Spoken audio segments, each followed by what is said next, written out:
ಕೂಡಿ ಬಂದ ಎಲ್ಲರಿಗೂ ಯೇಸು ಕ್ರಿಸ್ತ ನಾಮದಲ್ಲಿ ವಂದನೆಯನ್ನು ಸಲ್ಲಿಸ್ತಾ ಇದ್ದೇನೆ. 1 ಅರಸುಗಳು 3:9 ನಾವು ಈ ದಿನ ಧ್ಯಾನ ಭಾಗಕ್ಕಾಗಿ ತಗೊಂಡು ಧ್ಯಾನಿಸೋಣ. ಇದರಲ್ಲಿ 1 ಅರಸುಗಳು 3:9 ಎಲ್ಲರೂ ತೆಗಿರಿ. ಕನ್ನಡದಲ್ಲಿ ಒಂದ್ಸಲ ಓದೋಣ, ಇಂಗ್ಲಿಷಲ್ಲಿ ಒಂದ್ಸಲ ಓದೋಣ. ಕನ್ನಡದಲ್ಲಿ ಓದ್ತೀನಿ. ಆದ್ದರಿಂದ ಅದನ್ನು ಆಳುವುದಕ್ಕೆ ನ್ಯಾಯಗಳನ್ನು ಕಂಡುಹಿಡಿಯುವುದಕ್ಕೆ ನನಗೆ ವಿವೇಕವನ್ನು ದಯಪಾಲಿಸು. ಈ ಜನಾಂಗವನ್ನು ಆಳಲು ಸಮರ್ಥರು ಯಾರು ಎಂದು ಬೇಡಿಕೊಂಡನು. ಬೈಬಲಲ್ಲಿ ಸಾಲಮನು ಜ್ಞಾನ ಕೇಳಿದ ಹಾಗೆ ಬೈಬಲಲ್ಲಿ ಇಲ್ಲ. ಅವರು ಕೇಳಿದ್ದು ಏನಂತ ಹೇಳಿದ್ರೆ, ಎಲ್ಲ ಗಮನ ಇಟ್ಟು ಕೇಳ್ರಿ. ಅವ್ರು ಕೇಳಿದ್ದು ಏನಂದ್ರೆ, ಈ ಜನಗಳನ್ನು ಪರಿಪಾಲಿಸೋದಿಕ್ಕೆ ವಿವೇಕ, ಇಂಗ್ಲಿಷಲ್ಲಿ ಅಂಡರ್ಸ್ಟ್ಯಾಂಡಿಂಗ್ ಮೈಂಡ್ ಅಂತಿದೆ ನೋಡ್ರಿ. 1 ಕಿಂಗ್ಸ್ 3:9 ಓದಿದಾಗ, give your servant therefore an understanding mind to govern your people. ಅವ್ರನ್ನ ಅರ್ಥ ಮಾಡಿಕೊಂಡು ಅವ್ರನ್ನ ನಡೆಸೋದಿಕ್ಕೆ ಒಂದು ಮೈಂಡನ್ನು ಕೊಡ್ರಿ ಅಂತ ಹೇಳಿ ಕೇಳ್ತಾರೆ. ಎಲ್ಲರೂ ಬಹಳ ಜನ ನಾನು ನೋಡಿದ್ದೀನಿ, ಸಾಲಮನ್ ಕೊಟ್ಟ ಜ್ಞಾನ ನಮಗೆ ಕೊಡ್ರಿ ಅಂತಾರೆ. ಬಟ್ ಸಾಲಮನನು ಜ್ಞಾನ ಕೇಳಿಲ್ಲ. ಜನಗಳನ್ನ, ದೇವ್ರ ಮಕ್ಕಳನ್ನ ನಡೆಸೋದಿಕ್ಕೆ, ಅವ್ರನ್ನ ಅರ್ಥ ಮಾಡಿಕೊಂಡು ನಡೆಸೋದಿಕ್ಕೆ ವಿವೇಕ ಅಂತ ಕನ್ನಡದಲ್ಲಿ ಹೇಳ್ತಾರೆ, ಇಂಗ್ಲಿಷಲ್ಲಿ ಅಂಡರ್ಸ್ಟ್ಯಾಂಡಿಂಗ್ ಮೈಂಡನ್ನು ಕೇಳಿದ್ರು. ಆದರೆ ಜ್ಞಾನದ ಬಗ್ಗೆ ಮಾತಾಡಬೇಕಂದ್ರೆ ಯಾಕೋಬ 1:5 ಅದನ್ನ ಪ್ರೇಯರ್ ಮಾಡ್ತೀವಿ. ನಾನು ಇದುವರೆಗೂ ಸಾಲಮನ್ ಕೊಟ್ಟ ಜ್ಞಾನ ಕೊಡು ಅಂತ ಹೇಳಿಲ್ಲ. ಯಾಕೋಬ 1:5 ಜ್ಞಾನ ಕಡಿಮೆ ಆಗಿದ್ರೆ ಕೇಳ್ರಿ, ಕೊಡ್ತೀನಿ ಅಂದ್ರಲ್ಲ, ಅದನ್ನ ಕೊಡ್ರಿ ಅಂತ ಪ್ರಯತ್ನ ಮಾಡಿದ್ದೀವಿ. ಬಟ್ ಜ್ಞಾನ ಸಾಲಮನಿಗೆ ಕೊಟ್ಟಿದ್ದು ಅಂಡರ್ಸ್ಟ್ಯಾಂಡಿಂಗ್ ಮೈಂಡ್. ಆ ಜನಗಳನ್ನ ನಡೆಸೋದಿಕ್ಕೆ ಅಂಡರ್ಸ್ಟ್ಯಾಂಡಿಂಗ್ ಮೈಂಡನ್ನು ಅವರು ಕೇಳ್ತಾರೆ, ಅದಕ್ಕೆ ದಯಪಾಲಿಸಿದ್ರು. ಇವತ್ತಿನ ದಿನದಲ್ಲಿ ಒಂದು ಮನುಷ್ಯ, ಎಲ್ಲ ಗಮನ ಇಟ್ಟು ಕೇಳ್ರಿ, ದೇವರ ಹತ್ರ ಬೇಡಬೇಕಾಗಿರೋದು ಈ ಲೋಕ ಜನಗಳನ್ನು ಅಂಡರ್ಸ್ಟ್ಯಾಂಡ್ ಮಾಡ್ಕೊಳ್ಳೋಕ್ಕೆ, ನಿಮ್ಮನ್ನ ಅರ್ಥ ಮಾಡ್ಕೊಳ್ಳೋದಿಕ್ಕೆ, ಕುಟುಂಬ ಅಂದರೆ ಏನಂತ ಅರ್ಥ ಮಾಡ್ಕೊಳ್ಳೋದಿಕ್ಕೆ, ಈ ಲೋಕದಲ್ಲಿ ಬಾಳೋದಿಕ್ಕೆ. ಇವಾಗ ಎಂಡ್ ಸ್ಟೇಜಲ್ಲಿದ್ದೀವಿ, ಮುಳುಗೋಗೋ ಸ್ಟೇಜಲ್ಲಿದ್ದೀವಿ. ನೀವೆಲ್ಲ ನ್ಯೂಸ್ ನೋಡಿದ್ದೀರಾ? ಯುರೋಪಲ್ಲಿ ಅಲ್ಲಿ ಇರೋದು ಬಂದು ಕೋಲ್ಡ್ ಇರೋದು, ಅವರೆಲ್ಲ ವೈಟ್ ಆಗಿರ್ತಾರೆ. ಇಲ್ಲಿ ಮಾಮೂಲಿ ನಮ್ಮ ಕಲರ್ ಲೈಟ್ ಬ್ಲ್ಯಾಕ್ ಇರುತ್ತೆ. ಯಾಕಂದರೆ ಇಲ್ಲಿ ನಾರ್ತ್ ಸೈಡಲ್ಲಿ ಆಂಧ್ರ, ತಮಿಳ್ನಾಡು ಇಲ್ಲೆಲ್ಲ ಬಿಸಿಲು ಜಾಸ್ತಿ. ಒಂದೊಂದು ಕಡೆ ರಾಯಚೂರು, ಆ ಕಡೆ ಎಲ್ಲ ಯಾದಗಿರಿ ಎಲ್ಲ ಬಿಸಿಲು ಜಾಸ್ತಿ. ಈ ಬಿಸಿಲಿರೋದು ಇದೆ ಅಲ್ಲಿದೆ. ಇಲ್ಲಿ 40 ಡಿಗ್ರಿನೇ ಜಾಸ್ತಿ, ಬಿಸಿಲಿಗೆ ಕಷ್ಟಪಡ್ತಾರೆ. ಯುರೋಪಿಯನ್ನಲ್ಲಿ ಬಿಸಿಲು ಜಾಸ್ತಿ ಆಗಿ ಸ್ವಲ್ಪ ಜನ ಸಾಯ್ತಾ ಇದ್ದಾರೆ. ಫ್ರಿಡ್ಜ್ ತಗೊಂಡೋಗಿ ಎಲ್ಲ ಫಿಟ್ ಮಾಡ್ತಾ ಇದ್ದಾರೆ. ಅದು ಫ್ರಿಡ್ಜ್ ಕೂಲಿಂಗ್ ಮಾಡಿದ್ರೂ ಔಟ್ಸೈಡಲ್ಲಿ ಇನ್ನೂ ಬಿಸಿ ಕೊಡುತ್ತಂತೆ. ಅದಿನ್ನೂ ಬರೋ ವರ್ಷ ಇನ್ನೂ ಡಬಲ್ ಆಗುತ್ತಂತೆ. ಅದರಿಂದ ಅದು ಹೀಟ್ ಫಾರ್ಮ್ ಆಗ್ತಾ ಇದೆ. ಅಂದರೆ ಈ ಕಡೆ ಕಾಲ ಸೂರ್ಯನಿಂದ ಅಳಿದೋಗ್ತೀವಿ. ಅದರಿಂದ ಹೆಂಗೆ ಇಲ್ಲಿ ಭೂಕಂಪ ಬರುತ್ತೋ ಅಲ್ಲಿ ಸೂರ್ಯನಿಂದ ಪಟ್ ಅಂತ ಹೊಡೆದೋಗಿ ಅದು ಅಧಿಕ ಬಿಸಿಲಿನಿಂದ ಈ ಭೂಮಿ ಲಾಸ್ಟಲ್ಲಿ ಅದು ಬೆಳಕು, ಇದು ಎಂಡಲ್ಲಿ ಇದೀವಿ ಅಂತ ಎಲ್ಲರಿಗೂ ಗೊತ್ತು. ಕಡೆ ಕಾಲದಲ್ಲಿ ನಡೀತಿರುವುದೆಲ್ಲ ನಡೀತಾ ಇದೆ. ರೋಗಗಳು ಅಧಿಕವಾಗಿ ಬರ್ತಾ ಇದೆ, ಭೂಕಂಪಗಳು ಅಧಿಕವಾಗಿದೆ, ಸುನಾಮಿಗಳು ಅಧಿಕವಾಗಿದೆ, ಬರಹ ಬಹಳ ಭಯಂಕರವಾಗಿದೆ, ಊಟಕ್ಕೆ ಬಹಳ ಜನ ಕಷ್ಟ. ಯುದ್ಧ ಇನ್ನೂ ಸ್ಟಾಪ್ ಆಗಿಲ್ಲ. ರಷ್ಯಾ ಉಕ್ರೇನ್ದು, ಇಸ್ರೇಲ್ದು ಸ್ಟಾಪ್ ಆಗ್ತಾ ಇಲ್ಲ. ಬೈಬಲಲ್ಲಿ ಮತ್ತೆ 24:7 ಥರ ನಡೀತಾ ಇದೆ. ಈ ಕಡೆ ಕಾಲದಲ್ಲಿ ಇದನ್ನೆಲ್ಲ ತಿಳ್ಕೊಳ್ಳೋದಿಕ್ಕೆ ಮೈಂಡ್ ಬೇಕಂತೇಳಿ ನಾವು ಪ್ರಾರ್ಥನೆ ಮಾಡಬೇಕು. ಸಾಲಮೋನು ಅದನ್ನ ಕೇಳಿ ಪಡ್ಕೊಂಡು ನಡ್ಕೊಂಡು, ಈ ಮೈಂಡ್ ಅಂಡರ್ಸ್ಟ್ಯಾಂಡಿಂಗ್ ಮೈಂಡ್ ಇದ್ರೆ, ಎಲ್ಲ ಗಮನ ಇಟ್ಟು ಕೇಳ್ರಿ, ನಿಮ್ಮ ಫೈತ್ ಈ ಲೋಕವನ್ನು ಜಯಿಸುವಂಥದ್ದು, ಈ ಲೋಕದಲ್ಲಿ ಒಳ್ಳೆ ರೀತಿಯಲ್ಲಿ ನಾವು ಸಕ್ಸಸ್ಫುಲ್ ಆಗಿ ಜೀವನ ಮಾಡೋದಕ್ಕೆ ಈ ಅಂಡರ್ಸ್ಟ್ಯಾಂಡಿಂಗ್ ಮೈಂಡು, ದೇವರು ಕೊಟ್ಟಿರುವ ಈ ಮೈಂಡಲ್ಲಿ ನಾವೇನು ಥಿಂಕ್ ಮಾಡ್ತೀವೋ ಅದೇ ಹೃದಯದಲ್ಲಿ ಸ್ಟೋರ್ ಆಗೋದು. ಹೃದಯ ಈ ಮೈಂಡನ್ನು ಕರೆಕ್ಟಾಗಿ ಇಟ್ಕೊಂಡು ದೇವರಲ್ಲಿ ಬೆಳೀತಾ ಇದ್ದಾಗ ಫೇತು ಇನ್ಕ್ರೀಸ್ ಆಗುತ್ತೆ. ದೇವ್ರು ಕೊಡೋ ಮೈಂಡ್ ಬಂದು ದೇವರಲ್ಲಿ, ಪ್ರಾರ್ಥನೆಯಲ್ಲಿ, ವಾಕ್ಯದಲ್ಲಿ ದೇವ್ರ ಮಕ್ಕಳ ಜೊತೆ ಐಕ್ಯತೆಯಾಗಿದ್ದರೆ ಮೈಂಡ್ ಡೆವಲಪ್ ಆಗುತ್ತೆ. ಎಲ್ಲ ಗಮನ ಇಟ್ಕೊಂಡ್ರಿ. ಈ ಮೈಂಡ್ ಡೆವಲಪಿಂದ ನಮ್ಮ ಜೀವನ ಬಂದು ಸಕ್ಸಸ್ಫುಲ್ ಆಗಿರುತ್ತೆ. ಎಲ್ಲ ಗಮನ ಇಟ್ಕೊಳ್ರಿ. ಈ ಮೈಂಡು ಪ್ಲಸ್ ನಮ್ಮ ಫೇತೆ ನಮ್ಮ ಲೈಫು ಎಂಡನ್ನು ತೀರ್ಮಾನಿಸೋದು. ಜ್ಞಾನ ಅಲ್ಲ. ಜ್ಞಾನ ಬಂದ್ಬಿಟ್ಟು ಅಭಿಷೇಕ ಕೊಟ್ಟು ಜ್ಞಾನ ಕೊಟ್ಟಿರ್ತಾರೆ, ಜ್ಞಾನ ಇರುತ್ತದೆ. ನಾವೇನೋ ಒಂದು ತಿಕ್ ಮಾಡ್ತೀವಿ ತಾನೆ. ಇವಾಗ ಒಂದು ಉದಾಹರಣೆ ನಿಮಗೆ ಅರ್ಥ ಆಗಿಲ್ಲ ಅಂತ ಇಟ್ಕೊಳ್ರಿ. ಒಬ್ಬರನ್ನ ಕೊಲೆ ಮಾಡ್ತಾರಲ್ಲ, ಅವ್ರು ಹೆಂಗ್ ಕೊಲೆ ಮಾಡ್ತಾರೆ? ಅವ್ರನ್ನ ಕೊಲೆ ಮೊದಲೇ ಅವ್ರ ಮೈಂಡಲ್ಲಿ ಬರುತ್ತೆ, ಅದಕ್ಕೆ ಅವರು ಪ್ಲ್ಯಾನ್ ಮಾಡ್ತಾರೆ. ಇವಾಗ ಕೊಲೆ ಮಾಡ್ಬೇಕಂದ್ರೆ ಚಾಕಿಂದಾಗಲಿ ಬಾಂಬಿಂದಾಗಲಿ ಯಾವುದೋ ಒಂದು ರೀತಿಯಲ್ಲಿ ಅವ್ರನ್ನ ಎಲ್ಲಾದ್ರೂ ಏನೋ ಮಾಡ್ತಾ ಇರ್ತಾರೆ, ಪ್ಲ್ಯಾನ್ ಮಾಡ್ತಾ ಇರ್ತಾನೆ ಮೈಂಡಲ್ಲಿ. ಆ ಪ್ಲ್ಯಾನ್ ಮಾಡಿ ಅದು ಎಕ್ಸಿಕ್ಯೂಟ್ ಮಾಡಿದಾಗ ಅವತ್ತು ನಡೀತತೆ. ಒಬ್ಬರನ್ನ ಕೊಲೆ ಮಾಡೋದಾಗಲಿ, ಏನು ಒಂದು ಉದಾಹರಣೆಗೆ ಹೇಳ್ತಾ ಇದ್ದೀನಿ, ಕೊಲೆ ಅಂತ ಒಳ್ಳೆತನ ಇರಲಿ ಏನೇ ಇರಲಿ, ಆ ಪ್ಲ್ಯಾನಿಂಗ್ ಮಾಡ್ತಾ ಅದು ಎಲ್ಲಿಂದ ಬರುತ್ತೆ? ಅದು ಮೈಂಡಿಂದನೇ ಬರುತ್ತೆ. ಆ ಮೈಂಡ್ ಬಂದು ಹೃದಯದಲ್ಲಿ ಸ್ಟಾರ್ಟಿಂಗಲ್ಲಿ ಅಲೋ ಮಾಡಿದಾಗ ಅದು ಮೈಂಡಿಗೆ ಬರುತ್ತೆ. ಅದಂಗೆ ಬೇರು ನಾವು ಅದನ್ನು ಬೆಳೆಸಿದಾಗ ಅದು ಆತ್ಮದಲ್ಲಿ ಬೇರೂರಿ ಆಮೇಲೆ ಆತ್ಮ ಹೋಗಿ ಅದನ್ನು ನಡ್ಸೋದಿಕ್ಕೆ ಅವಕಾಶ ಮಾಡಿಕೊಡುತ್ತೆ, ಮಾಡೋದಿಕ್ಕೆ. ಅದರಿಂದ ನಮ್ಮ ಲೈಫು ಎಲ್ಲಿದೆ ಅಂತ ಹೇಳಿದ್ರೆ ಮೈಂಡಲ್ಲೇ ಇರೋದು. ಸ್ಟಾರ್ಟಿಂಗಲ್ಲಿ ದೇವ್ರು ನಂಬ್ಕೊಂಡಾಗ ಈ ಮೈಂಡನ್ನ ಈ ಕೈಯಲ್ಲಿ ತಡ್ತಾ ಇದ್ದೆ. ಏನಕ್ಕೆ ಇದು ಕೆಟ್ಟ ಯೋಚನೆ ಬರ್ತೈತಲ್ಲ ಅಂತ ಈಗ ತಡ್ತಾ ಇದ್ದೆ ಪ್ರಾರಂಭದಲ್ಲಿ 97ರಲ್ಲಿ ದೇವ್ರು ನಂಬ್ಕೊಂಡಾಗ. ಆಮೇಲೆ ಎಲ್ಲ ಗಮನ ಇಟ್ಕೊಳ್ರಿ. ಆಮೇಲೆ ಏನಾಯ್ತು ಅಂತ ಹೇಳಿದ್ರೆ, ಈ ಮೈಂಡು ಕರೆಕ್ಟಾಗಿ ಇರಲಿ ಅಂತೇಳಿ ಕೈ ತಟ್ಟದಂಗೆ ಹಂಗೆ ಓವರ್ಕಮ್ ಮಾಡೋದಕ್ಕೆ ಮಾಡಿದೆ. ನಾವು ಡೈಲಿ ಪ್ರಾರ್ಥನೆಯಲ್ಲಿ, ವಾಕ್ಯದಲ್ಲಿ ನಾವು ದೇವರು ಬಂದು ಈ ಮೈಂಡನ್ನ ಕಂಟ್ರೋಲಲ್ಲಿ ಇಟ್ಕೊಂಡು ಅದು ಬಂದು ಬೇರೂರಿ ಹೃದಯದಲ್ಲಿಂದ ಇಟ್ಕೊಂಡು ನಾವು ಅದನ್ನು ಫೇತ್ ವಿಶ್ವಾಸದಲ್ಲಿ, ಒಂದು ಮನುಷ್ಯ ಚೆನ್ನಾಗಿರ್ಬೇಕಂದ್ರೆ ಮೈಂಡು ಪ್ಲಸ್ ಅವನು ನಂಬುವ ವಿಷಯವನ್ನು ಮೈಂಡಲ್ಲಿ ಇಟ್ಕೊಳ್ತಾನೆ, ಒಂದು ನಂಬಿಕೆ, ದೇವ್ರ ಮೇಲೆ ನಂಬಿಕೆ ಇಡ್ತಾನೆ. ಅದು ಬಂದು ಜ್ಞಾನದಿಂದ ಲೋಕದಲ್ಲಿ ನಡೆಯೋದಕ್ಕೆ ಕೃಪೆ ಮಾಡುತ್ತೆ. ಜ್ಞಾನ 3ನೇ ಪಾರ್ಟಿಗೆ ಬರುತ್ತೆ, ಫಸ್ಟ್ ಬರೋದಿಲ್ಲ, ಮೈಂಡ್ ಬರುತ್ತೆ. ಒಂದು ಉದಾಹರಣೆಗೆ ಯೋಸೆಫ್ ಬಗ್ಗೆ ನಿಮಗೆಲ್ಲರಿಗೂ ಗೊತ್ತು. ಯೋಸೆಫ್ ಬಂದು ಐಗುಪ್ತ ದೇಶದಲ್ಲಿ ರಾಜನಾಗಿದ್ದ, ಅದಕ್ಕೆ ಮುಂಚೆ ಜೈಲಲ್ಲಿದ್ದರು. ಅವರು ಒಂದು ಉದಾಹರಣೆ ಹೇಳ್ತಾರೆ, ದೇವರು ಬಂದು ಅವ್ರ ಜೊತೆಲಿ ಮಾತಾಡ್ತಾರೆ. ಆ ಅರ್ಥ ಹೇಳೋದಕ್ಕೆ ಪಾರೋವನ್ನು ಕೇಳಿದಾಗ ಅರ್ಥವನ್ನು ಹೇಳ್ತಾರೆ. ಅರ್ಥ ಹೇಳಿದ ತಕ್ಷಣ ಅವನಿಗೆ ಆ ಪೋಸ್ಟನ್ನು ಕೊಡ್ತಾರೆ. ಅದು ಜ್ಞಾನ ಅಲ್ಲ, ಅವನ ಮೈಂಡಲ್ಲಿ ದೇವ್ರ ಜೊತೆ ಐಕ್ಯತಾಗಿದ್ದಾಗ ಅದನ್ನು ಬಿಡಿಸಿ ಹೇಳ್ತಾರೆ. ಏನಂತ ಹೇಳ್ತಾರೆ? 7 ವರ್ಷ ಬರಹ ಇರುತ್ತೆ, ಆ ಕಾಲದಲ್ಲಿ ನಾವೆಲ್ಲ ಕೂಡಿಸ್ಕೋಬೇಕು. ಆಮೇಲೆ ಫಸ್ಟ್ ಮೈಂಡಿಂದ ಅದನ್ನು ಬಿಡಿಸಿ ಹೇಳ್ತಾರೆ. ಮೈಂಡಲ್ಲಿ ಬರುತ್ತೆ, ಅವ್ರ ಮೇಲೆ ವಿಶ್ವಾಸ ಇರುತ್ತೆ. ಅದನ್ನ 3ನೇದಾಗಿ ಜ್ಞಾನದಿಂದ ಎತ್ತಿಡೋದು. ಜ್ಞಾನದಿಂದ ಅವನ್ನೆಲ್ಲ ಎತ್ತಿಟ್ಬಿಟ್ಟು 7 ವರ್ಷ ನಾವು ಎತ್ತಿಡಬೇಕು. ಫಸ್ಟ್ ಮೈಂಡಿಗೆ ತಾನೇ ಬರುತ್ತೆ. ಮೈಂಡಲ್ಲಿ 7 ವರ್ಷ ಉಪದ್ರವ ಬರುತ್ತೆ. ಮೈಂಡಲ್ಲಿ ಅದ್ರ ಹೃದಯದಲ್ಲಿ ಬೇರೆ ಊರಿ ನಿಲ್ಲುತ್ತೆ. ಅಲ್ಲಿ ಫೇತ್ ಎಕ್ಸಿಕ್ಯೂಟಿವ್ ಮಾಡಬೇಕು. ಫೇತ್ ಏನಂತ ಹೇಳಿದ್ರೆ, ದೇವ್ರು ಈ ಥರ ಮಾಡ್ತಾ ಇದ್ದಾರೆ, ನಾವೆಲ್ಲ ಹೊಲದಲ್ಲಿ ಏನೇನೆಲ್ಲ ವ್ಯವಸಾಯ ಮಾಡ್ತೀವಿ ಅದು 7 ವರ್ಷ ತೆಗೆದಿಡಬೇಕು, ಅದು ಜ್ಞಾನ. ಆಮೇಲೆ ಅವರು 7 ವರ್ಷ ಉಪದ್ರವದಲ್ಲಿ ಮತ್ತೆ 7 ವರ್ಷ ಬೆಳೆ ಚೆನ್ನಾಗಿ ಬೆಳೀತತೆ, ಎತ್ತಿಡ್ತಾರೆ. ಮತ್ತೆ 7 ವರ್ಷ ಮೈಂಡಲ್ಲಿ ಅವರಿಗೆ ದೇವರು ಬಯಲ್ಪಡಿಸೋದನ್ನು ಹೃದಯದಲ್ಲಿ ವಿಶ್ವಾಸಿಸಿ ನಂಬಿಕೆಯಿಂದ ಇಟ್ಕೊಂಡು ಅದನ್ನು ಏನು ಮಾಡ್ತಾರೆ ಅಂದರೆ ಜ್ಞಾನದಿಂದ ಎತ್ತಿಡ್ತಾರೆ. 3ನೇದೇ ಜ್ಞಾನ, ಎತ್ತಿಡೋದು, ಬೆಳೆಸೋದು. ಆಮೇಲೆ ಜ್ಞಾನವಾಗಿ ರೂಮ್ಗಳು ಕಟ್ಟಿ ಎತ್ತಿಡೋದು 3ನೇದು. ಫಸ್ಟ್ ಮೈಂಡಲ್ಲಿದ ಫಸ್ಟೇ ಏಕ್ದಮ್ ಜ್ಞಾನ ಬರೋದಿಲ್ಲ. ಮೈಂಡಲ್ಲಿ ಈ ಥರ ಉಪದ್ರ ಬರುತ್ತೆ ಅಂತ ಹೇಳಿ ದೇವ್ರ ಮೈಂಡಲ್ಲಿ ಬಯಲ್ಪಡಿಸ್ತಾರೆ. ಇಲ್ಲೂ ಕೂಡ ಸಾಲಮೋನು, ನಿನ್ನ ಜನಗಳನ್ನು ನಡೆಸೋದಿಕ್ಕೆ ವಿಶೇಷವಾದ ಒಂದು ಜ್ಞಾನವನ್ನು ನನಗೆ, ಅಂಡರ್ಸ್ಟ್ಯಾಂಡಿಂಗ್ ಮೈಂಡನ್ನು ಅವ್ರನ್ನ ಗೌರ್ನ್ ಯುವರ್ ಪೀಪಲ್, ನಿಮ್ಮ ಮಕ್ಕಳನ್ನು ನಡೆಸೋದಿಕ್ಕೆ ವಿಶೇಷವಾದ ಅವ್ರನ್ನ ಅರ್ಥ ಮಾಡಿಕೊಳ್ಳುವ ವಿವೇಕವನ್ನು ನನಗೆ ದಯಪಾಲಿಸು, ಅಂಡರ್ಸ್ಟ್ಯಾಂಡಿಂಗ್ ಮೈಂಡನ್ನು ನನಗೆ ಕೊಡ್ರಿ. ಆದಮೇಲೆ ಜ್ಞಾನವಾಗಿ ಕನ್ವರ್ಟ್ ಆಗುತ್ತೆ. ಇವತ್ತು ನಾವು ಮೈಂಡನ್ನು ಯಾವ ರೀತಿ ಇಟ್ಕೊಂಡಿದ್ದೀವಿ?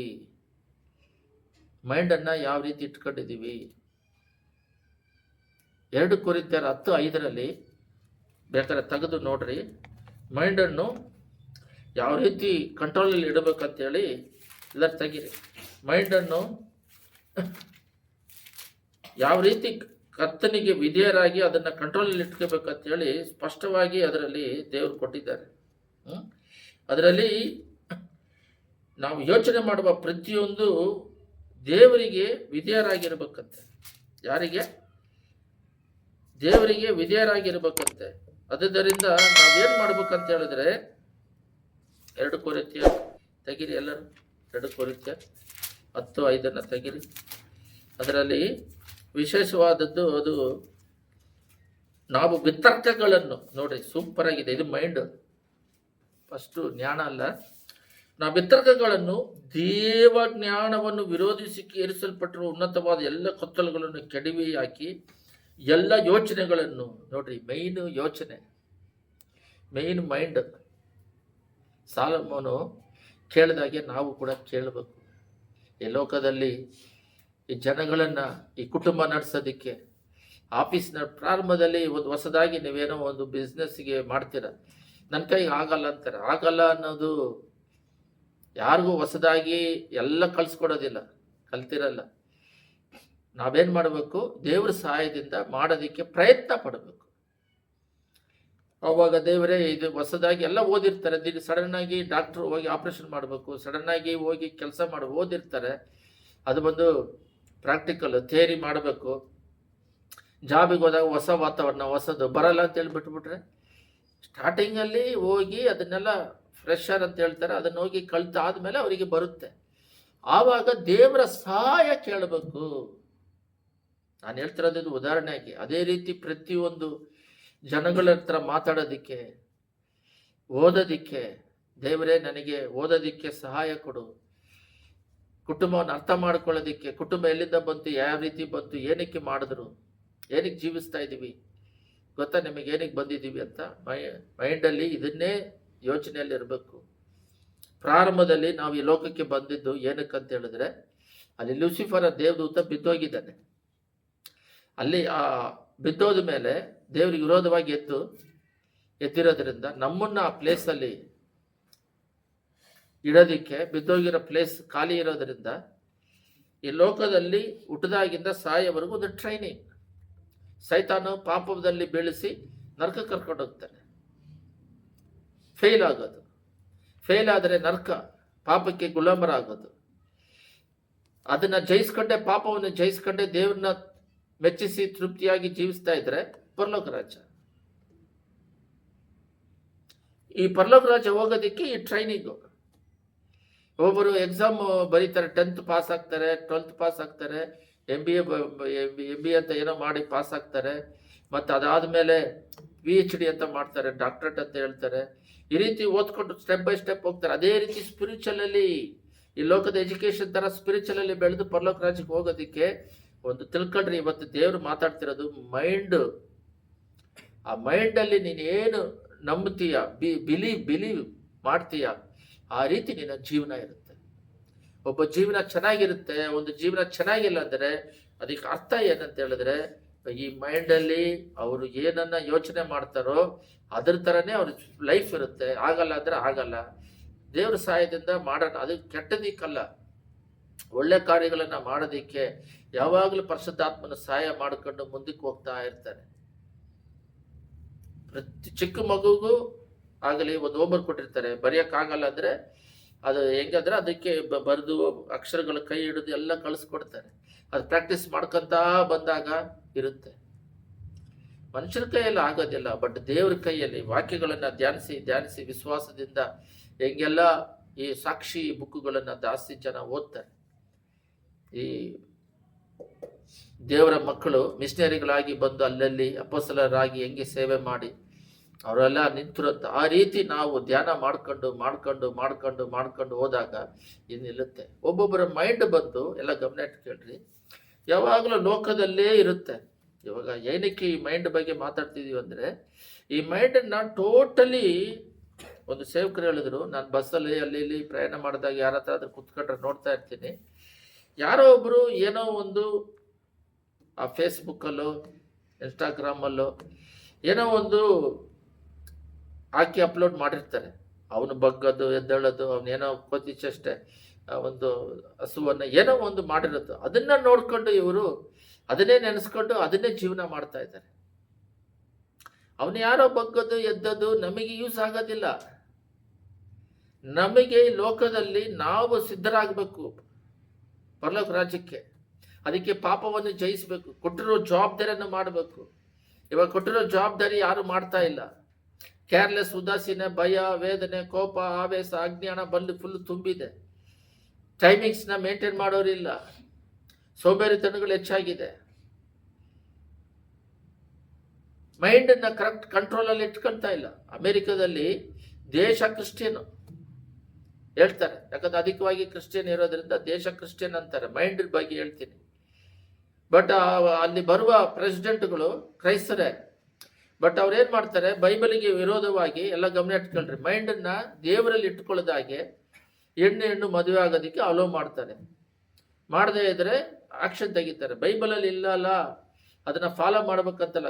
ಗಂಡಿಗೆ ಎರಡನೇದು ಚಿಕ್ಕ ಮಕ್ಕಳಿಗೆ ಪುಸ್ತಕದಲ್ಲಿ ಚಿಕ್ಕ ಮಕ್ಕಳಲ್ಲೇ ಅವರು ಪಾಪವನ್ನು ಬಿತ್ತುತ್ತಾರೆ. ಮದುವೆ ಆಗೋವರೆಗೂ ಒಂದು ಹೆಣ್ಣಾಗ್ಲಿ ಗಂಡಿ ಆಗಿ ಕಣ್ಣಿಗೆ ವರ್ಜಿನ್ ಆಗಿ ಇರಬೇಕು. ಮದುವೆ ಆದ ಮೇಲೆ ಅವರು ಪರಿಶುದ್ಧ ಮಾರ್ಗದಲ್ಲಿ ನಡಿಬೇಕು. ಇದನ್ನ ಬರೀ ಕ್ರಿಶ್ಚಿಯನ್ ದೇಶ ಅಲ್ಲ, ಗೌರ್ಮೆಂಟ್ ದೇವರನ್ನ ಫಾಲೋ ತಗೊಂಡು ಆ ಮೈಂಡಲ್ಲಿ ಇಟ್ಕೊಂಡು ಅವರು ಚರ್ಚಿಗೆ ಹೋಗ್ಬೇಕು. ಪ್ರೆಸಿಡೆಂಟ್ಗಳು, ಚೀಫ್ ಮಿನಿಸ್ಟರ್ಗಳು, ಪ್ರೈಮ್ ಮಿನಿಸ್ಟರ್ ಎಲ್ಲ ಹೋಗ್ಬಿಟ್ಟು ಅವರು ಹೋಗಿ ಆ ದೇವರು ಏನು ಹೇಳ್ತಾರೆ ಅದನ್ನ ಎಕ್ಸಿಕ್ಯೂಟ್ ಮಾಡಬೇಕು. ಗೌರ್ಮೆಂಟ್ ಬಂದು ಬರೀ ರೋಡು, ಈ ಲೌಕಿಕವಾದ ಆಶೀರ್ವಾದ, ರೋಡ್ಗಳು, ಕರೆಂಟ್ಗಳು, ಕೆಲಸ ಕಾರ್ಯಗಳು, ಈ ರೀತಿ ರಿಜಿಸ್ಟ್ರೇಷನ್, ಈ ರೀತಿ ವೆಹಿಕಲ್, ಈ ರೀತಿ ಎಲ್ಲ ಮಾಂಸಕ್ಕೆ ಸಂಬಂಧಪಟ್ಟಿದ್ದು, ಲೌಕಿಕವಾದಕ್ಕೆ ಸಂಬಂಧಪಟ್ಟಿದ್ದು. ಬಟ್ ದೇವರು ಬಂದು ಆತ್ಮಿಕ ಸಂಬಂಧಪಟ್ಟಿದ್ದು. ಅದರಲ್ಲಿ ಬಿದ್ದೋಗಿರೋದ್ರಿಂದ ಎಲ್ಲ ಗಮನ ಇಟ್ಕೊಳ್ರಿ. ಇದನ್ನ ಸರಿಯಾಗಿ ಅಮೆರಿಕ, ಇಂಗ್ಲೆಂಡ್ ಎಲ್ಲ ಸರಿಯಾಗಿ ನಡೆಸದೇ ಇರೋದ್ರಿಂದ, ಅವರಿಗೆ ಆತ್ಮಿಕವಾದ ಆಹಾರ ಕೊಡದೇ ಇರೋದ್ರಿಂದ ದೇಶ ಮಾತ್ರನೇ ಇದೆ. ಅಲ್ಲಿ ಏನಾಗಿದೆ ಅಂತ ಹೇಳಿದ್ರೆ ಇವಾಗ ಬರಹ ಬಂದಿದೆ. ಇಂಗ್ಲೆಂಡಲ್ಲಿ ನಿಮಗೆ ಗೊತ್ತು, ಎಲ್ಲ ಹೋಗಿ ಸೂಪರ್ ಮಾರ್ಕೆಟ್ನೆಲ್ಲ ಒಳಗಡೆ ಹೋಗಿ ಕಳ್ತನ ಮಾಡಿ ತಿನ್ನುವಷ್ಟು ಬರಹ ಬಂದಿದೆ. ಕಾರಣ ಏನಂತ ಹೇಳಿದ್ರೆ ಅವ್ರು ಲೌಕಿಕಕ್ಕೆ ಕೊಟ್ಟರೆ ಹೊರತು ಈ ಮೈಂಡನ್ನ ದೇವರಿಗೆ ಕೊಟ್ಟಿಲ್ಲ. ಅದು ದೇವರಿಗೆ ಕೊಟ್ಟಾಗ ಅವರಿಗೆ ಒಂದು ವಿಶ್ವಾಸ ಬರುತ್ತೆ. ದೇವರು ಮೈಂಡನ್ನ ಒಪ್ಪಿಸಿ ಕೊಟ್ಟಾಗ ಆ ನಂಬಿಕೆ ಅನ್ನೋದು, ವಿಶ್ವಾಸ ಅನ್ನೋದು ಬಂದಾಗ ಅದ್ರ ಪ್ರಕಾರ ನಡೆದ್ರೇನೆ ದೇವ್ರು ಜಯ ಕೊಡ್ತಾರೆ. ವಿಶ್ವಾಸದ ಬಗ್ಗೆ ಹೇಳ್ಬೇಕಂತ ಹೇಳಿದ್ರೆ ಬೈಬಲಲ್ಲಿ ಬಹಳ ಇದಾವೆ. ಒಂದು ಸ್ತ್ರೀ ಅವ್ರ ಬಟ್ಟೆನ ಮುಟ್ಟಿದ್ರೆ ಸಾಕು, ನಾನು ಸ್ವಸ್ಥ ಅಂತ ಮೈಂಡಲ್ಲಿ ನೆನೆಸ್ಕೊಂಡು ಹೋಗಿ ಮುಟ್ಟಿತು, ಸ್ವಸ್ಥ ಆಯ್ತು. ಮೈಂಡಲ್ಲಿ ದೇವ್ರು ಇರಬೇಕು. ಸಾಲಮೋನ್ ಬಂದು ಏನ್ ಕೇಳ್ತಾರೆ, ಈ ಜನಗಳನ್ನ ನಡ್ಸೋದಕ್ಕೆ ನನಗೆ ವಿಶೇಷವಾದ ಜ್ಞಾನ ಕೊಡ್ರಿ ಅಂತ ಹೇಳಿದ್ರು. ಎಲ್ಲರಿಗೂ ಗೊತ್ತು ತಾನೆ. ಒಂದು ಇಬ್ಬರು ಹೆಂಗಸರು ಬಂದು ಒಂದು ಮಗುನ ಇಟ್ಕೊಂಡು, ಇವ್ರು ನನ್ನ ಮಗು ಅಂತಾರೆ. ಅಷ್ಟು ಜ್ಞಾನ ನೋಡ್ರಿ. ಅದು ಒಂದೇ ಅಲ್ಲ, ಬಹಳ ಇದೆ. ಅದು ಯಾವಾಗ ಆ ಜ್ಞಾನ ಬಂತಂತ ಹೇಳಿದ್ರೆ ಆ ಮೈಂಡಲ್ಲಿ ಈ ಜನಗಳನ್ನ ಪರಿಪಾಲಿಸೋದಿಕ್ಕೆ ನನಗೆ ವಿವೇಕ ಕೊಡ್ರಿ ಅಂದಾಗ ದೇವ್ರು ಕೊಟ್ರು. ಅವಾಗ ಏನಾಗುತ್ತೆ, ಆ ಮಗುನ ಒಬ್ಬ ಹೇಳ್ತಾನೆ ಅದನ್ನ ಕಟ್ ಮಾಡ್ಬಿಟ್ಟು ಅರ್ಧ ಕೊಡಿದ್ರೆ ಒಬ್ರು ಕಟ್ ಮಾಡು ಅಂತಾರೆ. ಅದನ್ನ ಕಂಡುಹಿಡಿತಾನೆ ಇದು ತಾಯಿ ಅಲ್ಲ ಅಂತ. ಇನ್ನೊಂದು ತಾಯಿ ಹೇಳುತ್ತೆ ಇದು ನನ್ನ ಮಗುನ ಅವರಿಗೆ ಕೊಟ್ಬಿಡು ಅಂತ ಹೇಳಿದ್ರೆ ಇದೇ ನಿಜವಾದ ತಾಯಿ. ಯಾಕಂದ್ರೆ ಮಗು ಸಾಯೋದನ್ನ ಯಾರು ಒಪ್ಪೋದಿಲ್ಲ. ಮಗು ಇವ್ರು ಸಾಯಿಲಿ, ಹೋದ್ರೆ ಹೋಗ್ಲಿ ಅಂದಾಗಲೇ ಇಲ್ಲ ಅಂತ. ಆ ರೀತಿ ಅದಕ್ಕೆ ಕಾರಣ ಏನಂದ್ರೆ ಈ ಪ್ರಾರ್ಥನೆ. ಇವರು ನನಗೆ, ನೀವು ಬೈಬಲಲ್ಲಿ ಓದಿದ್ರಲ್ಲ 3:9, 1 ಕಿಂಗ್ಸ್, ನನಗೆ ಜನಗಳನ್ನ ಪರಿಪಾಲಿಸಲಿಕ್ಕೆ ವಿವೇಕವನ್ನು ಕೊಡು ಅಂತ. ಆ ವಿವೇಕನೇ ಜ್ಞಾನವಾಗಿ ಮಾರ್ಪಡುತ್ತದೆ. ನಾವೇನ್ ಬಿಲೀವ್ ಮಾಡ್ತೀವಿ ಅಂತ. ಅದೇ ರೀತಿಯಾಗಿ ಫೇತ್ ಅಲ್ಲಿ ನೋಡಿದಾಗ ಅವ್ರ ಫೇತ್ ಯಾವ ರೀತಿ ಇರುತ್ತೋ ಅವ್ರ ಜೀವನ ಇರುತ್ತೆ. ಅರ್ಥ ಆಗ್ತಿದೆಯಾ ಮೆಸೇಜ್? ಮೈಂಡಲ್ಲಿ ಅವ್ರು ಏನು ಥಿಂಕ್ ಮಾಡ್ತಾರೋ ಅದನ್ನ ಬಿಲೀವ್ ಮಾಡ್ತಾರೋ ಅವ್ರ ಲೈಫ್ ಇರುತ್ತೆ. ವಿಶ್ವಾಸದಲ್ಲಿ ಬಹಳ ಹೇಳ್ಬೋದು, ಮೈಂಡಲ್ಲೂ ಬಹಳ ಹೇಳ್ಬೋದು. ಇಲ್ಲಿ ನೋಡ್ರಿ, ಇಲ್ಲಿ ಇದು ಮತ್ತೆ ಮೈಂಡ್ ಬಗ್ಗೆನೇ ಹೇಳೋಣ. 2 ಕೊರಿಂಥಿಯರ 10:5 ನಾವು ವಿತರ್ಕಗಳನ್ನು ಕಚಾಮುಚ ಅಂತ ಏನೇನೋ ನೆನೆಸ್ತಿರ್ತಾರೆ, ನೆಗೆಟಿವ್. ಆ ರೀತಿನೇ ಅವ್ರ ಜೀವನ ಇರುತ್ತೆ. ಅವರು ಫ್ಯಾಮಿಲಿಯಲ್ಲಿ ಇವಾಗ ಒಂದು ಫ್ಯಾಮಿಲಿ ಗಂಡ ಹೆಂಡ್ತಿ ಇರ್ತಾರೆ. ಮತ್ತೆ ಗಂಡ ಒಂದು ಮಾತು ಹೇಳಿದ್ರೆ ಅದಕ್ಕೆ ಆರ್ಗ್ಯುಮೆಂಟ್ ಮಾಡ್ತಾರೆ. ಆರ್ಗ್ಯುಮೆಂಟ್ ಇಂದ ಏನು ಬರಲ್ಲ, ಸುಮ್ಮನೆ ಬಾಯಲ್ಲಿ. ಅದರಿಂದ ಲೈಫ್ ಸ್ಪಾಯ್ಲ್ ಆಗುತ್ತೆ. ಅವರು ಲೈಫಲ್ಲಿ ಆರ್ಗ್ಯುಮೆಂಟ್ ಮಾಡಿ ಜಗಳ ಮಾಡ್ಕೊಂಡು ಅವರು ತಾಯಿ ಮನೆಗೆ ಹೋಗುತ್ತೆ. ಅಲ್ಲಿ ಅಪ್ಪ ಅಮ್ಮ ಅಂದ್ರೂ ಏನು ಮಾಡ್ತಾರೆ, ಆ ಬಂದ್ರೇನು ನೀನು ಆ ಥರ ಎಲ್ಲ ಬರ್ಕೂಡ್ದು, ಏನೇ ಇದ್ರು ಒಂದ್ಸಲ ಮದುವೆ ಆದ್ಮೇಲೆ ಇರು ಅಂತ ಹೇಳಿದ್ರೆ ಅವ್ರು ಇರ್ತಾರೆ. ಇವರು ಸರಿ ಇರ್ಲಿ ಬಿಡು ಅಂತೇಳಿ ಮಗಳು ಪ್ರೀತಿಯಿಂದ ಇಟ್ಕೊಂಡು ಅವ್ರನ್ನ ಸೇರಿಸ್ಕೊಂತಾರೆ. ಸೇರಿಸ್ಕೊಂಡಿರೋದ್ರಿಂದ ಎಷ್ಟು ದಿನ ಎಷ್ಟು ವರ್ಷ ಅಂತ ಸೇರಿಸ್ಕೊತಾರೆ ತಾಯಿ ತಂದೆ ಇರೋವರೆಗೂ. ಆಮೇಲೆ ಏನು ಮಾಡ್ತಾರೆ, ಅದು ಲೈಫ್ ಕಷ್ಟ ಆಗುತ್ತೆ ಫ್ಯೂಚರಲ್ಲಿ ದೊಡ್ಡವರಾದ ಮೇಲೆ. ಅವೆಲ್ಲ ಗೊತ್ತಿಲ್ಲ, ವಿವೇಕ, ಅಜ್ಞಾನ. ಈ ತರ್ಕ ಮಾಡಬೇಡ್ರಿ ಅಂದ್ರೂ ಮಾಡ್ತಾರೆ. ಅದಕ್ಕೆ ಅದು ಮಾಡಬೇಕಾ ಮಾಡಬಾರ್ದ, ಅದಕ್ಕೆಲ್ಲ ಕುಟುಂಬ ನಡೆಸೋದು, ಇದಕ್ಕೆಲ್ಲ ವಿಶೇಷವಾದ ಜ್ಞಾನ ದೇವ್ರ ಹತ್ರ ಇದೆ. ಕುಟುಂಬ ನಡೆಸೋದಕ್ಕೆ ನ್ಯೂನವತಿಯಾದ ಸ್ತ್ರೀ ಕುಟುಂಬ ಕಟ್ತಾಳೆ, ಅಜ್ಞಾನದ ಸ್ತ್ರೀ ಹೊಡೆದಾಕ್ತಾಳೆ ಅಂದರೆ ವಿವೇಕವಾದ ಜ್ಞಾನ ಇರಬೇಕು. ಅದಕ್ಕೆ ಫಸ್ಟು ದೇವ್ರ ಹತ್ರ ಮೈಂಡನ್ನು ಕಂಟ್ರೋಲಲ್ಲಿ ಇಟ್ಕೋಬೇಕು. ಮೈಂಡು ಪ್ಲಸ್ ಆ ಮೈಂಡಲ್ಲಿ ಇರುವುದೇ ಹೃದಯದಲ್ಲಿ ವಿಶ್ವಾಸವಾಗಿ ಮಾರ್ಪಟ್ಟು ಅದು ಜ್ಞಾನವಾಗಿ ನಾವು ಕಾರ್ಯ ಮಾಡೋದಕ್ಕೆ ಉಪಯೋಗ ಆಗುತ್ತೆ. ಒಂದು ಉದಾಹರಣೆಗೆ, ದೇವರಲ್ಲಿ ಹೋಗ್ತಾ ಇದ್ದಾರೆ, ಒಬ್ಬ ಕಣ್ಣಿಳಿದವನು ಬರ್ತಲೋಮ ಅಂತ ಹೇಳ್ತಾರೆ, ಅವರು ಕಣ್ಣಿಳಿದವನು ಕೂಗ್ತಾನೆ. ಅವರು ಜೊತೆಗಿರೋರೇ ಸುಮ್ಮನೆ ಇರೋಂತ ಬೈತಾರೆ. ಸುಮ್ಮನೆ ಇರೋಂತ ಸುಮ್ಮನೆ ತಾನೇ ಆಗಿರ್ಬೇಕು ಅವನು, ಸುಮ್ಮನೆ ಅಂತ ಹೇಳ್ತಾರೆ. ಒಬ್ರು ಹೇಳ್ತಾರೆ ದಾವಿದ ಕುಮಾರ ಕಣ್ಣಿಳಿದವನು, ಅವ್ರು ಹೇಳಿದ್ರು ಇನ್ನೂ ದಾಸಿ ಕೂಗ್ತಾನೆ. ಫೇತ್ ಅವನ ಮೈಂಡಲ್ಲಿ ಅವ್ರ ದೇವರತ್ತ ಗೊತ್ತಾಯ್ತು. ಅವನು ಕೂಗಿದಾಗ ಅವ್ರು ಹಿಂತಿರುಗಿ ಬಂದು ನಿನಗೇನು ಬೇಕು ಅಂತ ಕೇಳ್ತಾರೆ. ಅಲ್ಲಿ ಜ್ಞಾನ ಮೈಂಡಲ್ಲಿ ಯೇಸು ಸ್ವಾಮಿ ಸ್ವಸ್ಥ ಮಾಡ್ತಾರಂತ ಅವಳ ಜ್ಞಾನವನ್ನು ಎಕ್ಸಿಕ್ಯೂಟ್ ಮಾಡ್ತಾನೆ. ಎಲ್ಲರ ಹತ್ರ ಭಿಕ್ಷೆ ಕೇಳ್ತಾನೆ. ಆ ಟೈಮಲ್ಲಿ ಅವನ ಜ್ಞಾನವನ್ನು ಉಪಯೋಗಿಸ್ತಾನೆ. ಮೈಂಡಲ್ಲಿ ದೇವರಿದ್ದರೆ ನಾವು ಜ್ಞಾನವಾಗಿ ನಡ್ಕೊತೀವಿ. ಅವಾಗ ಕೇಳ್ತಾನೆ, ಎಲ್ಲರ ಹತ್ರ ಭಿಕ್ಷೆ ಕೇಳ್ತಾನೆ, ಅವರೊಬ್ಬರ ಹತ್ರ ಮಾತ್ರ ಕಣ್ಣು ಕೇಳ್ತಾನೆ. ಅವ್ರ ಹತ್ರನೂ ಭಿಕ್ಷೆ ಕೇಳಿದ್ರೆ ಭಿಕ್ಷೆ ಕೊಟ್ಟು ಹೋಗ್ತಿದ್ರು. ಅದರಿಂದ ದೇವರು ಬಂದು ನಮ್ಮ ಹೃದಯದಲ್ಲಿ ಫೇತನ್ನು ನೋಡಿ ನಡೆಸ್ತಾರೆ. ಅದರಿಂದ ಮೈಂಡನ್ನು ಈ ಫೇತು ಎರಡು ಇದ್ರೆ ಲೋಕವನ್ನು ಜಯಿಸಬಹುದು. ಲೋಕವನ್ನು ಜಯಿಸುವಂಥದ್ದು ನಂಬಿಕೆ ಅಂತ ಇದೆ ಬೈಬಲಲ್ಲಿ. ಅದರಿಂದ ಈ ಫೇತು ಬಹಳವಾಗಿರ್ಬೇಕು. ಒಬ್ಬರು ಬಂದು ಒಂದು ದೇವ್ರು ನಂಬಿರೋ ಒಂದು ಸಿಸ್ಟ್ರೆ, ಅವ್ರು ಬಂದು ಏನೋ ಒಂದು ಸಮಸ್ಯೆ ಆಯಿತು. ಸರಿ, ಒಬ್ಬರು ಬಂದು ಪ್ರೇಯರ್ ಮಾಡಿ ದೇವ್ರ ಕೈಯಲ್ಲಿ ಆಗುತ್ತೆ, ದೇವ್ರ ಹಸ್ತದ ಕೆಳಗೆ ಮಲಕ್ಯದಲ್ಲಿ ಹೇಳಿದ್ದಾರೆ, ನನ್ನ ಹಸ್ತದ ಕೆಳಗಡೆ ಆರೋಗ್ಯ ಸಿಗುತ್ತಂತ. ಅದನ್ನು ಪ್ರಾರ್ಥನೆಯಲ್ಲಿ ನನ್ನ ಬಾಸಂಡಗಳಿಂದ ಸ್ವಸ್ಥ ಆಗುತ್ತೆ. ಆ ಥರ ಏಸಾಯ 55:11 ಇನ್ನೊಂದಿದೆ. ಒಂದು ಸಲ ಏಸಾಮಿ ನಾಮವನ್ನು ಉಚ್ಚರಿಸಿದ ಅದು ಕ್ರಿಯೆ ಮಾಡಿ ತಿರುಗಿ ಬರುತ್ತೆ. ಇವ್ರ ವಿಶ್ವಾಸ. ಅವ್ರೇನು ಮಾಡ್ತಾರೆ, ಏನೋ ಸಮಸ್ಯೆ ಬಂದಿದೆ, ಕಾಯಿಲೆ, ಪ್ರೇಯರ್ ಮಾಡೋಣ, ದೇವ್ರು ಬಿಡುಗಡೆ ಮಾಡ್ತಾರಂತ. ಅವ್ರು ಪ್ರೇಯರ್ ಉಪವಾಸ ಇದ್ದು ಪ್ರೇಯರ್ ಮಾಡಿ ಬಿಡುಗಡೆ ಮಾಡ್ಕೊಂಡ್ರು.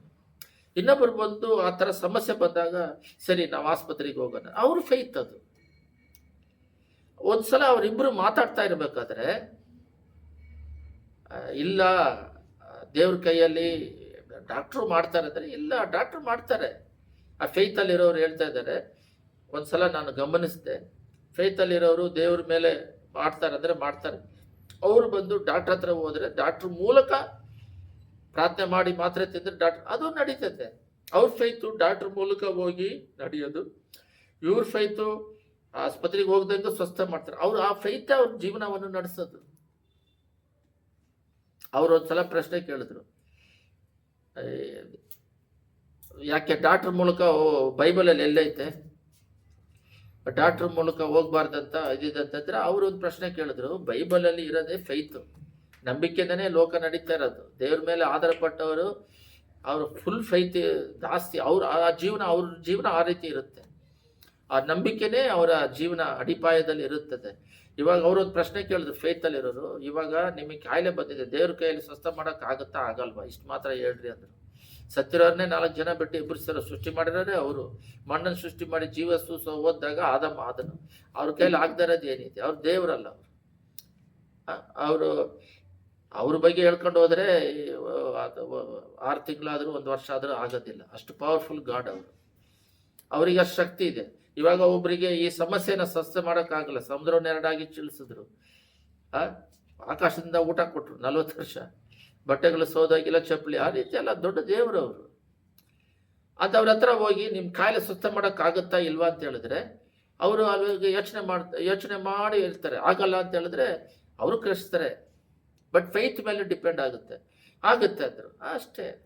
ಬಟ್ ಅವ್ರ ಕೈಯಲ್ಲಿ ಅಷ್ಟು ಮಟ್ಟಿಗೆ ಫೈತ್ ಬೆಳೆದಿಲ್ಲ, ಅಷ್ಟರ ಮಟ್ಟಿಗೆ ಫೈತ್ ಇಲ್ಲ. ಇಲ್ಲದೆ ಇರೋದಕ್ಕೆ ಇವಾಗ ಎಲಿಯನು ಎಲಿಷನು ಇಬ್ರು ಸತ್ತಿರೋ ಮಗುನ ಎಬ್ಬರಿಸ್ತಾರೆ. ಇವಾಗ ಅವರು ಏನ್ ಮಾಡ್ತಾರೆ, ಅವ್ರ ತಾಯಿ ಬಂದ್ಬಿಟ್ಟು ಮಗು ಸತ್ತೋಗಿದೆ ಅಂತ ಹೇಳ್ತಾರೆ. ಇವಾಗ ಅವ್ರೇನ್ ಮಾಡ್ತಾರೆ ಅಂದ್ರೆ, ಆ ಮಗು ಸತ್ತೋಗಿದೆಯಲ್ಲ ಅಂತ ಹೇಳ್ಬಿಟ್ಟು, ಎಲಿಷಾ ನೀವೆಲ್ಲ ಹೊರಗೆ ಹೋಗ್ರಿ ಅಂತ ತಾಯಿನೆಲ್ಲ ಕಳಿಸಿ ಅದ್ರ ಮೇಲೆ ಪೊರಳ ಬಿತ್ತು 3 ಸಲ. ಪ್ರೇಯರ್ ಮಾಡಿದೆ 1 ಟೈಮ್ ಆಗಿಲ್ಲ ಅಂತ ಅವ್ನು ಸುಮ್ಮನೆ ಬಿಟ್ಟಿಲ್ಲ. ಅವನು ಒಂದು ಇಲ್ಲ ಅಂತ 3 ಸಲ ಹೋಗಿ ಅದ್ರ ಮೇಲೆ ಬರಳ ಬಿತ್ತು, ಅದರ ಮೇಲೆ ಮಾಡ್ಕೊಂಡು ಬಿಸಿ ಕೊಟ್ಟು ವಾಸ ಓದಿ ಪ್ರೇಯರ್ ಮಾಡಿ ಜೀವಂತವಾಗಿ ತಾಯಿ ಹತ್ರ ಕೊಡ್ತಾರೆ. ಅವರಿಗೆ ಓಹೋ ದೇವರು ನಾವು ಪ್ರೇಯರ್ ಮಾಡಿದ್ರು ಆಗಲ್ಲ ಅಂದ್ರೆ ಆಗ್ತಿರ್ಲಿಲ್ಲ. ಅಷ್ಟೇ ಸಿಂಪಲ್. ಮೈಂಡ್ ಅಲ್ಲಿ ಬರೋದು ಅವ್ರಿಗೆ ಮೈಂಡಲ್ಲಿ ನಾವು ಪ್ರೇಯರ್ ಮಾಡಿ ಈ ಮಗುನ ಬಿಡುಗಡೆ ಮಾಡೋಣ ಅಂತ ಒಂದು ಮೈಂಡು, ಅದನ್ನ ವಿಶ್ವಾಸದಲ್ಲಿ ಎಕ್ಸಿಕ್ಯೂಟ್ ಮಾಡ್ತಾರೆ, ಅದು ಸಕ್ಸಸ್ ಆಗುತ್ತೆ.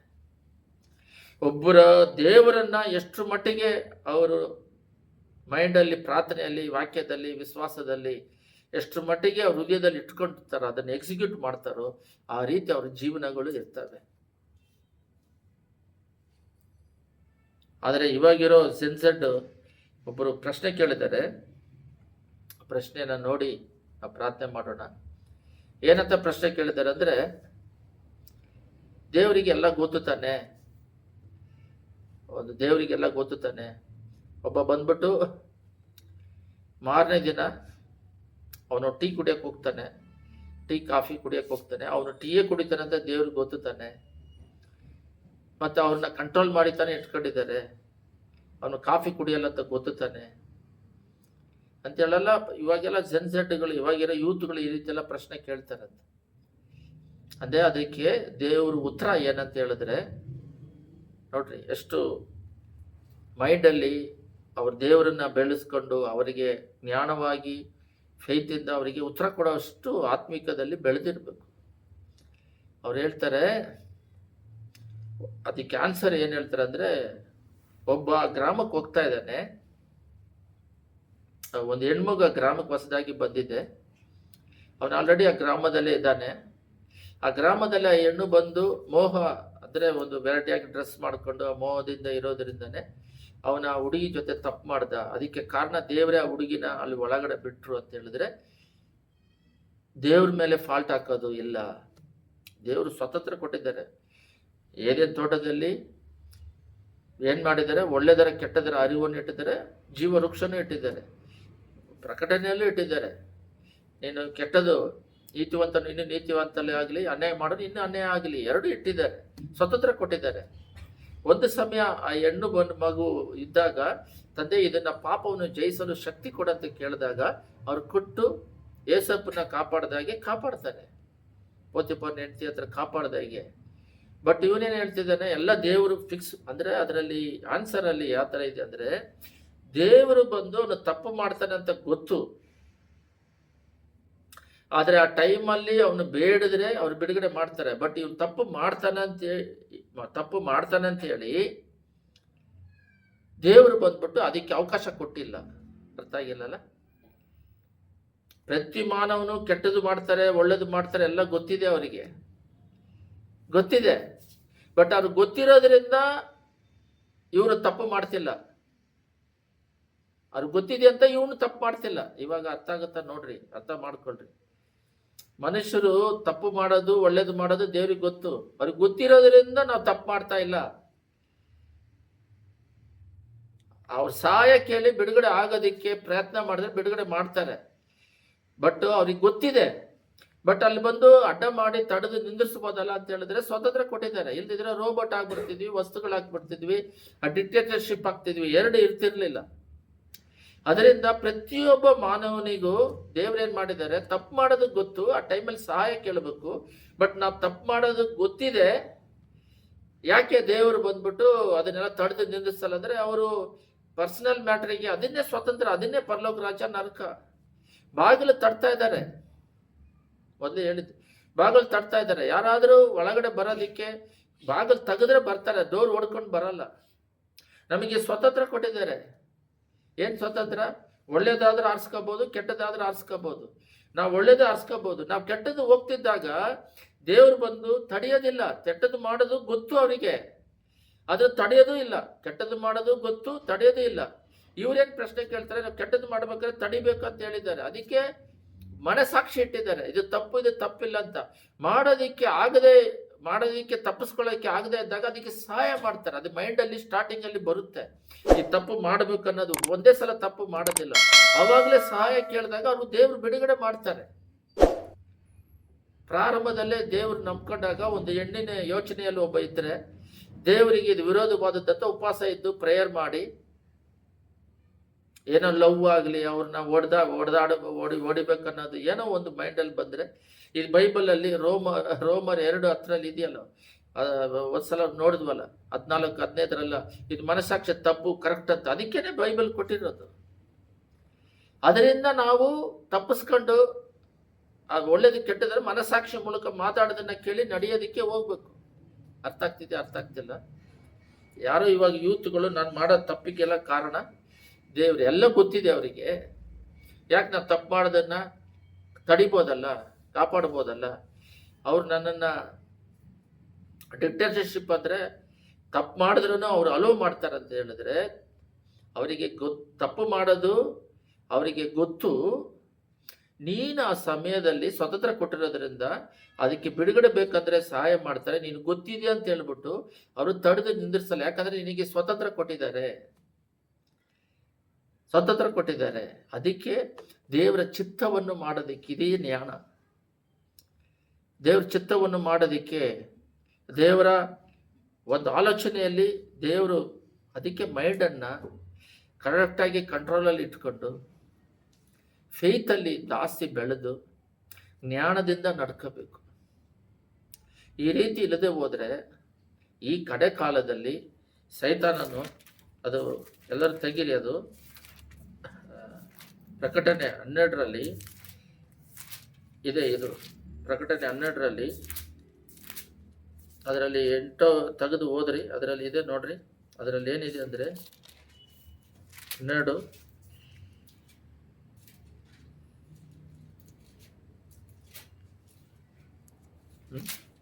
ಇದೆ ನೋಡ್ರಿ, ಹೋದ್ರಿ. ಇದು ಬಹಳ ಇವಾಗಂತೂ ಇದೇ ನಡೀತಿರೋದು ಈಗ.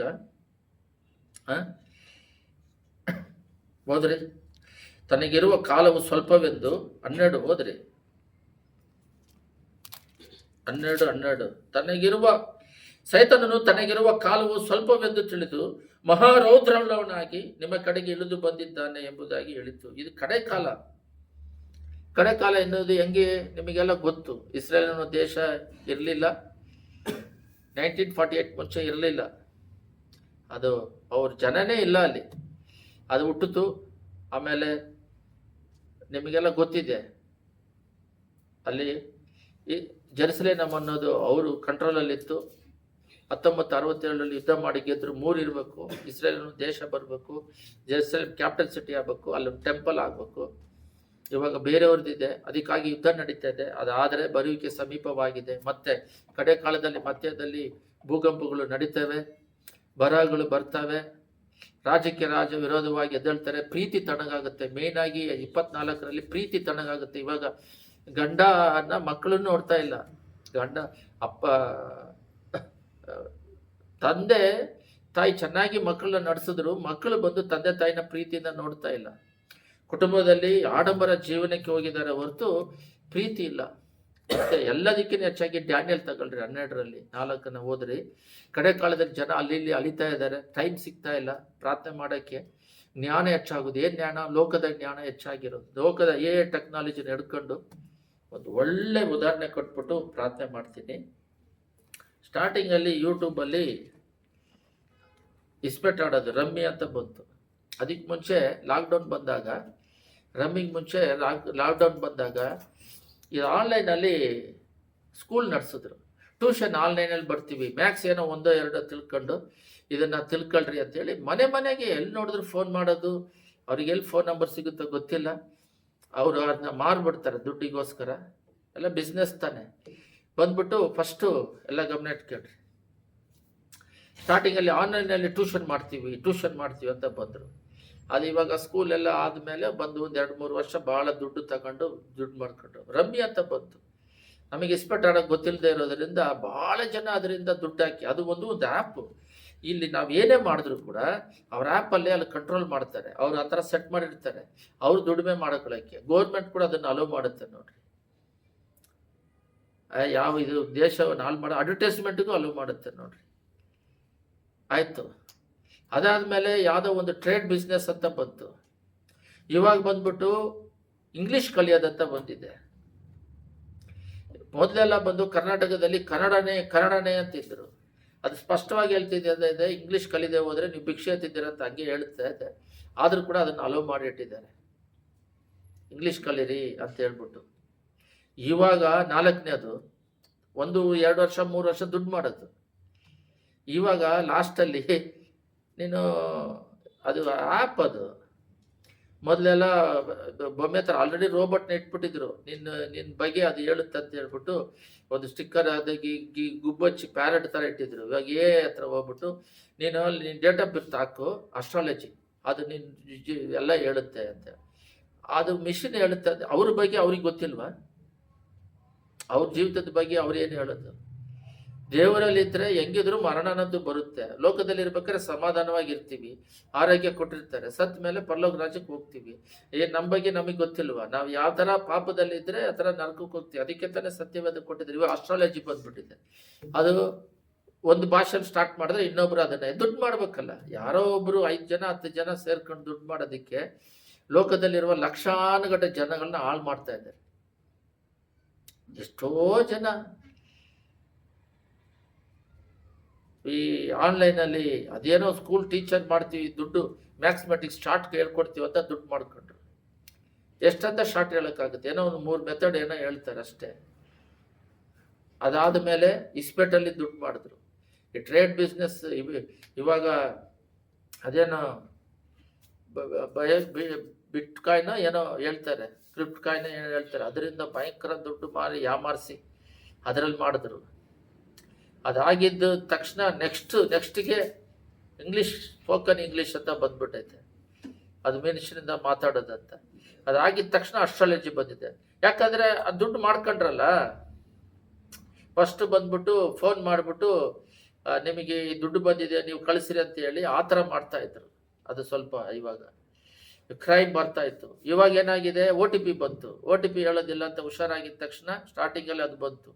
ಇವಾಗ ಒಂದೊಂದಾಗಿ ಬಂದು ಇವಾಗ ಆ್ಯಪ್ಗಳು ಬಂದಿರೋದ್ರಿಂದ ಜನ ಜೀವನನೇ ಹಾಳು ಮಾಡ್ತಾ ಇದ್ದಾರೆ. ಇದಕ್ಕೆಲ್ಲ ವಿಶೇಷವಾಗಿ ದೇಶವನ್ನು ನಡೆಸೋದಕ್ಕೆ ಈ ಜನಗಳು, ಈ ದೇಶದಲ್ಲಿ ಒಂದು ಮನುಷ್ಯ ಹೆಂಗೆ ಬಾಳೋದು, ಹೆಂಗೆ ನಡೆಯೋದು, ಹೆಂಗೆ ಮಾತಾಡೋದು, ಹೆಂಗೆ ಜಯಿಸೋದು, ಹೆಂಗೆ ಕುಟುಂಬ ನಡೆಸೋದು, ಹೆಂಗೆ ಮನುಷ್ಯರ ಜೊತೆ ಪಳಗೋದು, ಅದಕ್ಕೆ ಮೈಂಡನ್ನು ಕಂಟ್ರೋಲ್ ಇಟ್ಕೋಬೇಕು.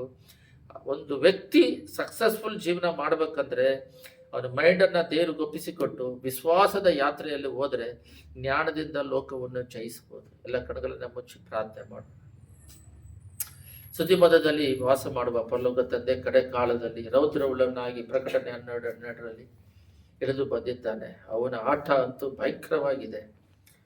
ಅಪ್ಪ, ಮೊದಲು ಹೆಣ್ಣು ಜೊತೆನೇ ಫ್ರೆಂಡ್ಶಿಪ್ ಮಾಡ್ತಾ ಇದ್ರು. ಗಂಡನ ಜೊತೆ ಹೋದರೆ ನೋಡೋರು ಒಂಥರ ತಪ್ಪಾಗಿ ತಿಳ್ಕೊಂತಾರೆ.